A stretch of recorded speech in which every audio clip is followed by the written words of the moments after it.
Hello hello, कैसे आप लोग हैं? क्या हाल चाल है? आज 15 मार्च है और रविवार का दिन है। यहाँ पे देखेंगे पूरे भारत की खबरें, पूरे 2800 राज्य की खबरें, 7 केंद्र शासित प्रदेश की खबरें और पूरे विश्व की खबरें, साथ ही साथ सरकारी योजना, सरकारी नौकरी, पूरी खबरों पर आइए नजर डालते हैं। देखिए, चैत माह के कृष्ण पक्ष की एकादशी तिथि है और एकादशी तिथि जो रहने वाला है वो 9:16 तक रहने वाला है मॉर्निंग में। इसके बाद द्वादशी हो जाएगा और देखिए परिध योग बन रहा है, समझ रहे हो, और नक्षत्र जो है आपका श्रवण हो रहा है।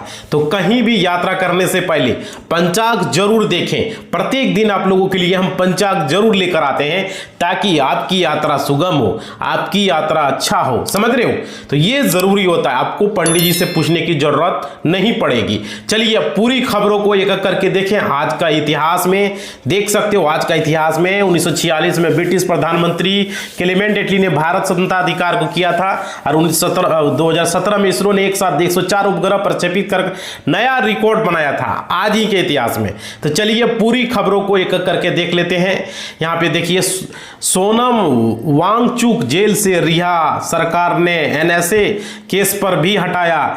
लद्दाख हिंसा पर बहुत बड़ा फैसला, देख सकते हो सोनम वांगचुक को लद्दाख में कुछ महीनों पहले हुई हिंसा के बाद एनएसए के तहत हिरासत में लिया गया था और वे पिछले कई महीनों से जोधपुर जेल में बंद थे। मामले की समीक्षा और विचार विमर्श के बाद केंद्र सरकार ने उनकी हिरासत समाप्त करने का निर्णय लिया। भाई तो देख सकते हो बहुत बड़ी खबरें आ रही है। अगली खबर, ईरान ने भारत से बुलाए हैं अपने 180 नौसैनिक, कोची से भरेंगे उड़ान। श्रीलंका से सबों का भी लिया गया है, देख सकते हो। ईरान और अमेरिका में बढ़ते सैन्य तनाव के बीच भारत ने कोची में खड़े ईरानी युद्धपोत जो है IS-11 और गैर जरूरी चालक दल के सदस्यों को स्वदेश भेजने की तैयारी कर ली है और आधिकारिक सूत्रों के मुताबिक जहाज के अधिकांश नाविकों को तुर्की की एक एयरलाइंस के विमान से अगले कुछ घंटों में। अगली खबर, 70 किलोमीटर की आंधी के साथ बारिश और लू, मौसम फिर लेगा यू टर्न। 10 राज्यों में IMD का अलर्ट है। देश के कई हिस्सों में अगले कुछ दिनों में मौसम का मिजाज बदलने वाला है। मौसम विभाग के मुताबिक ये जो है जम्मू कश्मीर, हिमाचल, उत्तराखंड समेत उत्तर भारत के कई राज्यों में आंधी और ओलावृष्टि की संभावना है। वहीं बिहार, झारखंड और पूर्वोत्तर के इलाकों में भी गरज चमक के साथ बारिश हो सकती है। दिल्ली में 15 मार्च को हल्की बारिश से बूंदाबूंदी की संभावना है, यानी आज ही। अगली खबर, यहाँ पे संसद की कैंटीन में भी नहीं मिल रही है चाय कॉफी। LPG सिलेंडर की किल्लत पर कांग्रेस सांसद का दावा। LPG सिलेंडर को लेकर देश भर में सियासत और कार्रवाई दोनों तेज हो गई है। कांग्रेस सांसद मोहम्मद जावेद ने गैस की कमी और कालाबाजारी का आरोप लगाया, जबकि कई राज्यों में प्रशासन ने जमाखोरी और अवैध इस्तेमाल के खिलाफ अभियान चलाकर सैकड़ों सिलेंडर जब्त कर लिए हैं। भाई देख सकते हो बहुत बड़ी खबरें गैस को लेकर के आ रही है।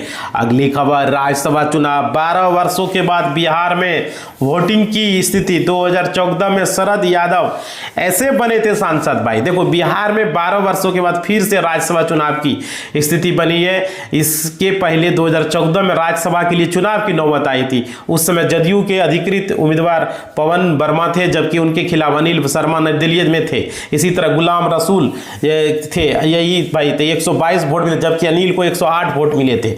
चलिए अगली खबर, बिहार का अगला CM जो है जानबूझकर सस्पेंस है। नीतीश को तो बार बार इशारा, बीजेपी किस बात का डर है, देख सकते हो। बिहार को नया मुख्यमंत्री मिलेगा, इसमें कोई दो राय नहीं है। इसको लेकर सियासी गलियारों में अलग अलग नामों पर चर्चा है। मीडिया अपने हिसाब से कयास लगा रहे हैं, लेकिन यह भी एक सच है कि सब कुछ पहले ही तय हो चुका है, समझ सकते हो भाई। तो देख लीजिए, बहुत जल्दी हमको नया CM देखने को मिल सकता है। अगली खबर, लेफ्टिनेंट जनरल सैयद अता हुसैन यहाँ पर 43 में राज्यपाल के रूप में शपथ लिए। आरिफ मोहम्मद खान का स्थान लिया, देख सकते हो। लेफ्टिनेंट जनरल सैयद अता हुसैन बिहार के 43वें राज्यपाल का पदभार ग्रहण किया। पटना हाई कोर्ट के चीफ जस्टिस न्यायमूर्ति संगम कुमार साहू ने लोक भवन में उन्हें पद और गोपनीयता की शपथ दिलाई। उन्होंने आरिफ मोहम्मद खान का स्थान लिया। उन्हें हिंदी में शपथ ग्रहण किया गया। समारोह में CM नीतीश कुमार सहित कई अन्य मंत्रिमंडल मौजूद थे। अगली खबर, बिजली बिल के बकायेदारों पर गिरेगी कड़क बिजली, डिफॉल्टरों की लिस्ट तैयार, सूची में कहीं आपका नाम तो नहीं है भाई। देख सकते हो बिहार में बिजली के बड़े बकायेदारों के खिलाफ अब सख्त कार्रवाई बिगुल बक चुका है। ऊर्जा विभाग ने साफ कर दिया है कि जो लोग सालों से बिजली का इस्तेमाल कर रहे थे लेकिन बिल अदा करने में आनाकानी कर रहे हैं, उनकी अब खैर नहीं है। विभाग ने ऐसे डिफॉल्टरों के खिलाफ सख्त कदम उठाने का फैसला लिया है और उनकी पूरी कुंडली खंगालने की तैयारी में। अगली खबर, सीएम नीतीश की सुरक्षा में बड़ी चूक, हेलीपैड पर घुसा बेलबाई, पुलिसकर्मियों ने भाग भाग कर बचाई है जान। देख सकते हो शनिवार को बिहार के मुख्यमंत्री नीतीश कुमार के बेगूसराय दौरे के दौरान एक आवारा सांड ने कुछ देर के लिए सुरक्षा को लेकर हड़कंप मचा दिया। बेगूसराय में उनकी चल रही समृद्धि यात्रा के तहत उनके हेलीकॉप्टर के लैंडिंग की तैयारी चल रही थी। अधिकारियों के अनुसार हेलीपैड को पहले से ही बांस के बैरिकेड पूरी तरीके से सुरक्षित कर दिया गया था। अगली खबर यहाँ पे भाई लाइक करना है, शेयर करना। देखो नौकरियों का पिटारा लेकर आए हैं भाई। देखो सूरत नगर निगम में क्लर्क, फार्मासिस्ट समेत 1924 पदों पर भर्ती है। 10वीं पास भी कर पाएंगे आवेदन। तो देख सकते हो यहाँ पे खबरें हैं। सूरत नगर निगम में विभिन्न विभागों में 1924 पदों पर भर्ती के लिए आवेदन आमंत्रित है। इस भर्ती में clerk, engineer, staff nurse, driver, तकनीकी सहायक और अन्य कई श्रेणियों में पद शामिल है। इच्छुक और योग्य उम्मीदवार ऑनलाइन माध्यम से आवेदन कर पाएंगे। अगली खबर, एनआईटी में चल रही प्रोफेसर की भर्ती, सैलरी 2.20 लाख तक, जाने वैकेंसी डिटेल। भाई देख सकते हो यहाँ पे अगरतला राष्ट्रीय प्रौद्योगिकी संस्थान में फैकल्टी पदों पर प्रक्रिया चल रही है। संस्थान ने प्रोफेसर और एसोसिएट प्रोफेसर के पदों पर योग्य उम्मीदवारों से आवेदन मांगे हैं। इस भर्ती के तहत चयनित उम्मीदवारों को 2.20 लाख रुपये तक मासिक वेतन मिल सकता है। इच्छुक और पात्र अगली खबर, रेलवे में 2800 प्लस पदों के लिए नोटिफिकेशन जारी, 10वीं और ITI पास करें आवेदन, जाने वैकेंसी। भाई देख सकते हो यहाँ पे रेलवे भर्ती बोर्ड प्रकोष्ठ दक्षिण मध्य रेलवे ने विभिन्न ट्रेडों में अपेंडिक्स के 2800 अधिक पदों पर भर्ती के लिए नोटिफिकेशन जारी किया है। इस भर्ती के लिए 10वीं और ITI पास उम्मीदवार आवेदन कर सकते हैं। इच्छुक उम्मीदवार जो है यहाँ पे कर पाएंगे। चलिए अगली खबर, भाई शेयर जरूर करना आप लोग, ठीक है ना। अगली खबर, कंप्यूटर असिस्टेंट भर्ती का परिणाम जारी है। टाइपिंग टेस्ट के लिए 169 अभ्यर्थी सफल हुए हैं। तो यहाँ पे देख सकते हो। और UPPSC ने कंप्यूटर असिस्टेंट भर्ती 2026 का परिणाम जारी कर दिया। 14 पदों के लिए आयोजित परीक्षा में 21,276 आवेदन मिले, जबकि 7,898 उम्मीदवार परीक्षा में शामिल हुए। पहले चरण में 169 अभ्यर्थी घोषित किए गए।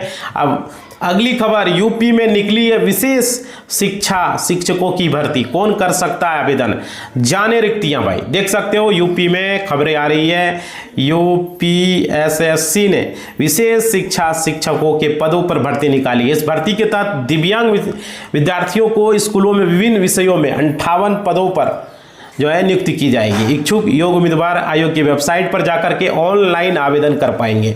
चलिए अगली खबर देखिए, ईरान जंग के बीच शहबाज शरीफ की सऊदी अरब में पेशी, क्राउन प्रिंस ने कसे जो है पेश, जंग उतरेगा पाकिस्तान। देखो ईरान से अमेरिका और इजराइल की जंग के बीच पाकिस्तान के प्रधानमंत्री शहबाज शरीफ ने सऊदी अरब पहुंचे थे और सऊदी क्राउन प्रिंस ने शहबाज शरीफ को तलब किया। इस मुलाकात में सऊदी अरब ने पाकिस्तान से बड़ी मांग की है। भाई देख सकते हो।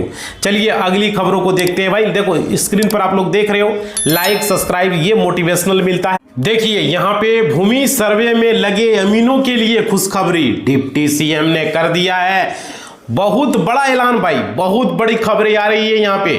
और यहाँ पे बताया जा रहा है उप मुख्यमंत्री राजस्व भूमि सुधार मंत्री विजय कुमार सिन्हा ने कहा विशेष भूमि सर्वेक्षण में बेहतर प्रदर्शन करने वाले अमीनों की विभाग में होने वाली है अस्थायी बहाली।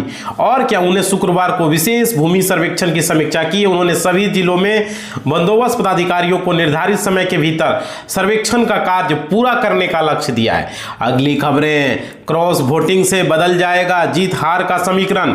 बिहार राज्यसभा चुनाव में 12 साल मतदान की नौबत। देख सकते हो 12 साल बाद राज्यसभा सीटों के लिए मतदान की स्थिति बनी हुई है। 4 सीटों का समीकरण लगभग साफ माना जा रहा है, लेकिन 5वीं सीट को लेकर सियासी गणित उलझा हुआ है। ऐसे में सभी दलों की नजर अब 16 मार्च को होने वाले मतदान पर टिकी है, जहां से पूरे मुकाबले की तस्वीर साफ हो जाएगी। अगली खबर में, आखिर क्यों IDBI बैंक का निजीकरण नहीं कर पा रही है सरकार, बार बार एक ही संकट आ रहा है सामने भाई। देख सकते हो केंद्र सरकार के पास आईडीबीआई बैंक में 45.48% हिस्सेदारी है, एलआईसी के पास 49.24% हिस्सेदारी। सरकार बैंक में कुल 60.7% हिस्सेदारी बेचने की योजना बनाई है, लेकिन पिछले 3 साल से सरकार बैंक का निजीकरण करने में सफल नहीं हो पाया। अगली खबर, नोटबंदी में जमा नहीं करने दिए थे 3.2 करोड़, अब बैंक को ब्याज सहित करना होगा भुगतान। एक्सिस बैंक ने 2016 की नोटबंदी के दौरान दिल्ली की एक कंपनी का 3.2 करोड़ रुपया का कैश डिपॉजिट करने से इनकार कर दिया। इससे कंपनी का यह पैसा महज रद्दी बनकर रह गया। अब national consumer distribute national commission में इस पर अपना फैसला सुनाया है भाई। अगली खबर, एटा में हैरान करने वाला मामला, नो इंटरनेट बैंकिंग की और दिया नो ओटीपी, फिर भी खाते से निकल गए 9 लाख रुपये। देख सकते हो बहुत बड़ी अपडेट, एटा में एक हैरान कर देने वाला मामला सामने आया है, जहां पर इंद्रेश नाम व्यक्ति के एचडीएफसी बैंक खाते से 9,37,000 रुपया अधिक की धोखाधड़ी। पीड़ित का दावा है कि उसने न तो इंटरनेट बैंकिंग का इस्तेमाल किया, न ही कोई ओटीपी साझा किया। अज्ञात व्यक्ति ने 4 बार में यह रकम निकाली है। पुलिस ने जो है यहाँ पे।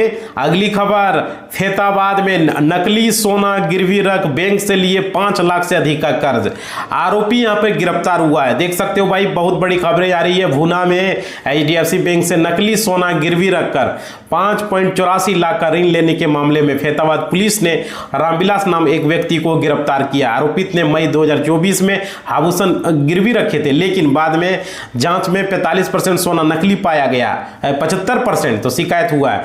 भाई लाइक जरूर करें, स्क्रीन पर आप लोग देख रहे हो, सब्सक्राइब और घंटी को दबाना ये आप लोग जरूर करें, मोटिवेशनल मिलता है। आप लोग भूल जाते हो और आप लोगों के लिए वीडियो हम बनाते हैं तो थोड़ा काम जरूर करें, शेयर भी करें।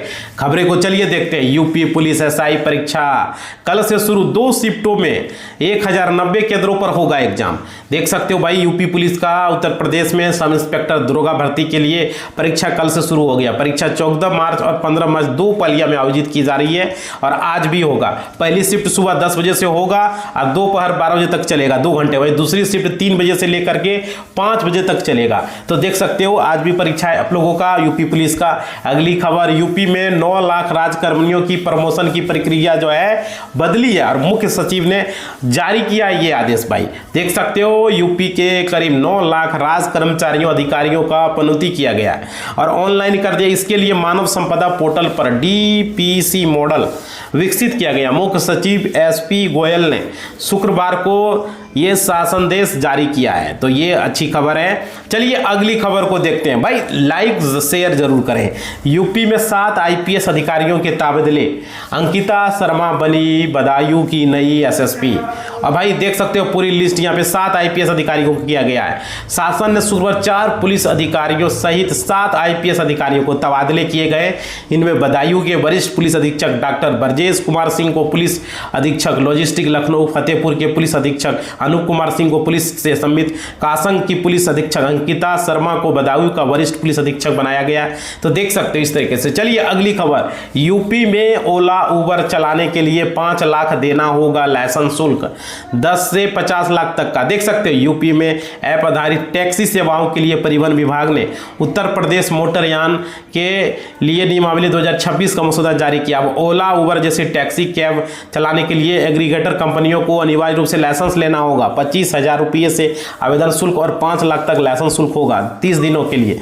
चलिए अगली खबर, अब आप भी कर रहे हैं मोदी सरकार के ईरान नीति की आलोचना, पढ़ लीजिए पूर्व राजनयिक का लेख, समझ जाएंगे भारत का हित। देखिए अमेरिका और इजराइल ने जब से ईरान पर अटैक किया तब से पूरी दुनिया में कई तरह के सवाल उठने लगे, खास करके एशिया ऊर्जा संकट से स्थिति है। कई महीनों लगातार ऐसी घटनाएं जिनको लेकर भारत के विदेश की नीति को लेकर और अब विदेश नीति मामले में संयुक्त राष्ट्र के पूर्व स्थायी प्रतिनिधि अकबरुद्दीन ने इसका जोरदार तरीके से जवाब भी दिया है भाई। चलिए अगली खबर, ईरान इजराइल जंग के बीच उत्तर कोरिया ने दागी 10 बैलिस्टिक मिसाइल, अलर्ट हुए पड़ोसी देश भाई। देख सकते हो बहुत बड़ी अपडेट आ रही है। एक तरफ मिडिल ईस्ट में 15 दिन से जंग जारी, वहीं तो दूसरी तरफ नॉर्थ कोरिया भी किसी युद्ध की तैयारी में नजर आ रहा है। नॉर्थ कोरिया ने शनिवार को अपने पूर्वी तट से समुद्र की ओर मिसाइल दाग दी। साउथ कोरिया सेना और जापान सरकार ने 10 बैलिस्टिक मिसाइल पुष्टि की। इससे उत्तर कोरिया ने 27 जनवरी को पूर्वी सागर के कई छोटी